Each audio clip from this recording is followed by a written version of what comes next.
বাংলা সিনেমার ইতিহাসে এমন কিছু সিনেমা আছে যেগুলোর কথা আজ খুব কম মানুষই জানেন। ভাবতে পারেন, বলিউডের দুই কিংবদন্তি অভিনেতা ধর্মেন্দ্র আর দিলীপ কুমার একসঙ্গে একটি বাংলা ছবিতে প্রথম অভিনয় করেছিলেন। হ্যাঁ বন্ধু, 1966 সালে মুক্তি পাওয়া এই ছবিটির নাম ছিল পারি। আজকের ভিডিওতে জানবো এই ছবির গল্প কী ছিল, কারা অভিনয় করেছিল, কেন এই ছবিটি আজ প্রায় বিস্মৃত। নমস্কার, আমি তনুপ বলছি।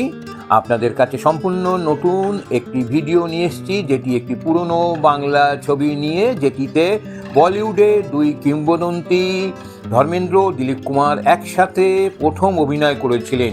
বাংলাটা বলে নয়, হিন্দিতেও কোনো দিন তারা কোনো ছবিতে একসাথে অভিনয় করেননি। এই ছবিটির পরিচালক ছিলেন জগন্নাথ চ্যাটার্জি। এটি ছিল সাদা কালো বাংলা সিনেমা। সেই সময় বাংলা সিনেমায় সামাজিক রোমান্টিক গল্পের বেশ চাহিদা ছিল, আর পারি ঠিক সেই ধারারই একটি আবেগপ্রবণ ছবি ছিল। কারা এতে অভিনয় করেছিলেন? এই ছবির সবচেয়ে বড় আকর্ষণ ছিল এর অভিনয় শিল্পীদের তালিকাগুলো একটু শুনুন। ধর্মেন্দ্র, দিলীপ কুমার, অভি ভট্টাচার্য, সত্য বন্দ্যোপাধ্যায়, বিকাশ রায়, কেষ্ট মুখার্জি এবং নায়িকার ভূমিকায় প্রণতি ঘোষ। এই কাস্টিং সেই সময় সত্যিই অবাক করার মতো ছিল।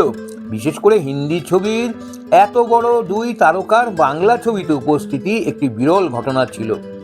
গল্পটা কি ছিল? গল্পটি ছিল জরাসন্ধের কাহিনী অবলম্বনে, এবং এই ছবির কাহিনীতে তারা নামে এক তরুণী ছিল। এই রোলটা করেছিলেন প্রণতি ঘোষ।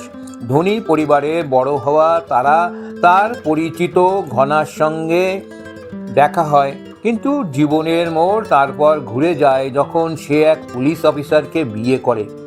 এই বিয়ের পর তার জীবনে শুরু হয় নানান জটিলতা, পারিবারিক অশান্তি এবং মানসিক টানাপোড়েন। পরিস্থিতি এমন জায়গায় পৌঁছায় যে এক ভয়াবহ ঘটনার পর তার স্বামী জেলে মারা যায়। এরপর ঘনা এসে তার জীবনের পাশে এসে দাঁড়ায়। গল্পটি মূলত প্রেম, অনুশোচনা, সামাজিক চাপ এবং মানবিক সম্পর্কে টানাপোড়েনকে ঘিরে আবর্তিত। ছবিটির বিশেষত্ব কী ছিল?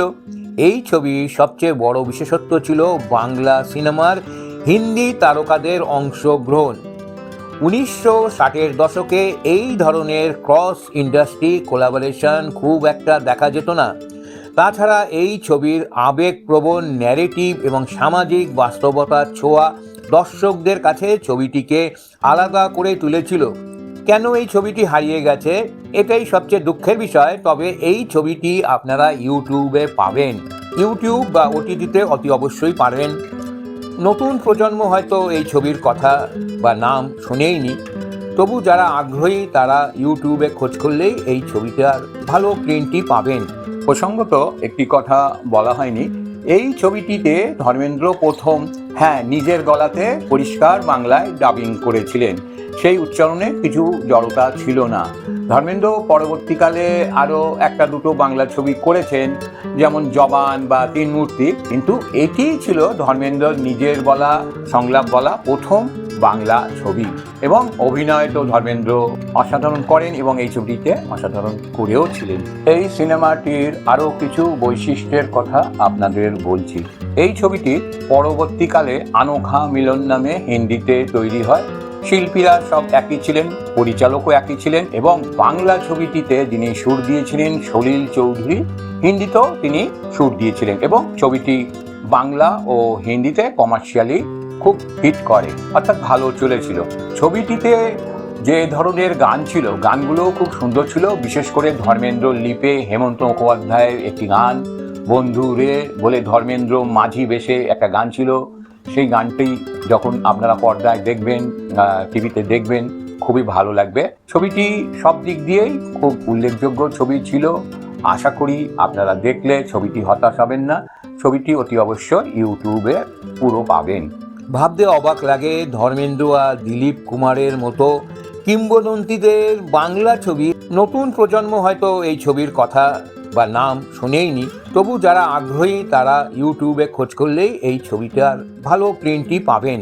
আপনাদের কি মনে হয় এই ধরনের পুরনো বাংলা ক্লাসিক ছবির রেস্টোরেশন করে আবার ফিরিয়ে আনা উচিত? কমেন্টে জানান এবং ভিডিওটি ভালো লাগলে লাইক, শেয়ার আর সাবস্ক্রাইব করতে ভুলবেন না। নমস্কার।